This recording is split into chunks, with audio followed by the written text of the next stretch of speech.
there some kind of party or something here? Like, why is everyone here? All right. Everybody, hit it. Mr. Mayor, how much extra work do you have to do to convince New Yorkers that you're being in their mayor? You know, Melissa, I have been working constantly throughout the last 4 months on things that really matter to New Yorkers. We passed a city budget in the last 4 months that addressed a whole host of things New Yorkers care about. We got really important things done in Albany in June in the legislative session. We just came up with the plan to address the child care workers, early education workers, and get pay parity. We've been doing plan after plan, progress of all kinds. I think everyday New Yorkers get it. I think the insiders like to talk about it a certain way, but everyday New Yorkers see things happening all the time, and you're going to be seeing a lot more over the next 2 years, 3 months, and 11 days. What did you take away from your travels that you believe you can apply to it in the city? I came away very hopeful from what I saw, and remember that what we need to do for New York City goes beyond what we can do just in the 5 boroughs. We need change in Washington. We need an infrastructure plan if we're going to fix the challenges New York City has. We need funding for mass transit. We need money that will actually help us solve the problems of public housing. Billions more. I think the American people are ready for big change. And I think this could be an election that actually produces great results in terms of what New York City needs. Mr. Mayor, you're not the first New York City mayor who's faced challenges running for president. Do you think it's something inherent to the office itself, or was it your message that did not resonate? Look, I think I am the second, unless I'm getting my history wrong, the second in office to run. I think the first was an extraordinarily aberrant situation, including switching political parties. So, no, and look, as I've said today earlier, I feel very, very good about this campaign. I wish I could have started early, but the reality is there were a lot of things that I had to do here first. So, no, I don't think it says anything about a bigger future. Yeah. Mr. Mayor, though, was it your brand of politics or the messenger that made your campaign never get off the ground? Again, I think in a field of 20-something candidates, you know, it's hard to understand exactly what happened in the course of the campaign. You know, it's a long way to go to see what will happen ultimately. I feel very good about the message. I feel that people want progressive change. They want to focus on the needs of working people. The message resonated real well. I wish I had more time. I wish I had more resources. I think that would have made a difference. Mr. Mayor, you have a frontrunner in the race, Joe Biden, who has not really moved that far in the progressive direction. Do you feel like the people who remain need to push him there? Oh yeah, I think more than just the other candidates, I think the electorate is going to push him in that direction. I mean, to be fair, he has moved on some policies already. I think because there's so much progressive energy in the party, you've probably seen him go farther on climate and on health care and some other issues than he might have on his own. But look, it's September. There's no one voting until February. I think you're going to see immense pressure on all the candidates to address these concerns.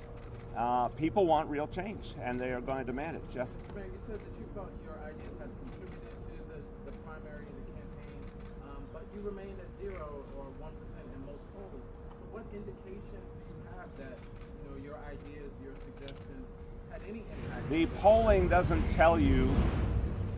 That's dramatic. Everything is secure. The polling doesn't tell you what's going on in the debate over ideas and issues. It just doesn't. It talks to you about a horse race, which is bluntly really superficial. The fact is, if you watch those debates, I'm proud to have been one of the people pushing the whole party to go farther on health care, to focus more on the needs of working people and labor unions. It does matter. And I make this point about Biden. If there wasn't all that energy being expressed by progressives, maybe he wouldn't have evolved some of his positions. I mean, this is how change is made. It has nothing to do with what the horse race tells you. It has to do with what people are talking about, what people are demanding, what the voters are demanding.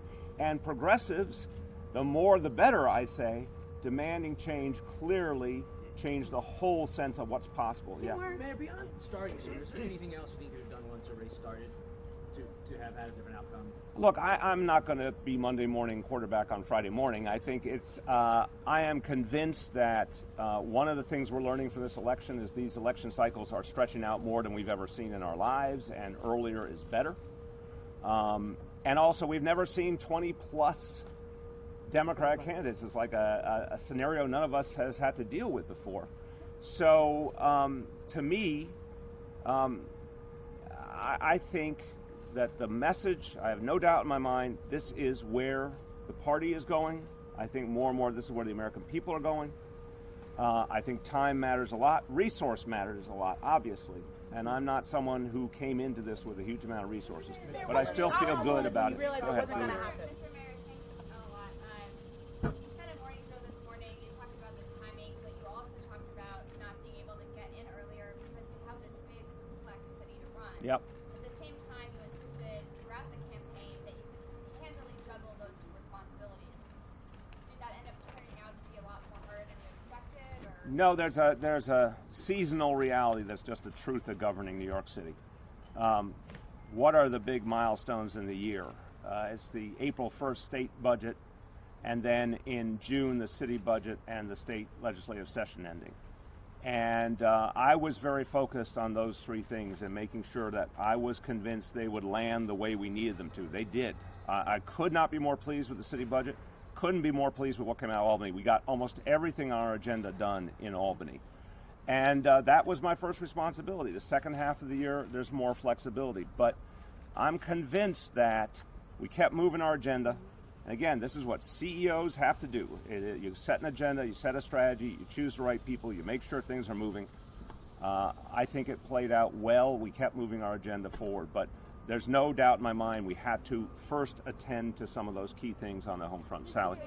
At what point did you decide, it sounded like maybe not qualifying for the debates was the deciding factor. Could you walk us through that a little bit? Like Sure. what your thought process was, what the moment was where you kind of decided this isn't going to go forward? Yeah, I mean, I indicated to all you guys a couple of weeks back that the debates, to me, had become the main street of this election season. That does not mean they're particularly satisfying enterprises. I mean, I think there's a real good question about what the debates should look like in the future, because 10 people debates is just really hard to make sense of for everyone. I assure you, when you're up there, it's hard to make sense of it, and when you're watching, it's hard to make sense of it. I've had both experiences. But they did become the main street of the campaign. And that affected everything. If you were in those, you had much more ability to get your message out and to attract support. And so, to me, it was just clear, you know, I thought there was a chance after not getting into September. I still thought there was a chance to get into October. We saw that with Steve Bullock, didn't get into June, did get into July. You know, it was obviously possible. But as we went over the last few weeks, every day that passed, it got tougher if there wasn't more progress. So it was really the last few days. I mean, I had a fantastic experience in South Carolina this weekend. Really, really happy with it. This Gallivant's Ferry gathering, which goes back to 1873, was like an amazing thing to experience. But we were watching the polling to see if anything was moving, and it just wasn't moving. So in the end, you know, you got to make decisions based on the facts, and sometimes it's just not your time, and that's okay. Last call.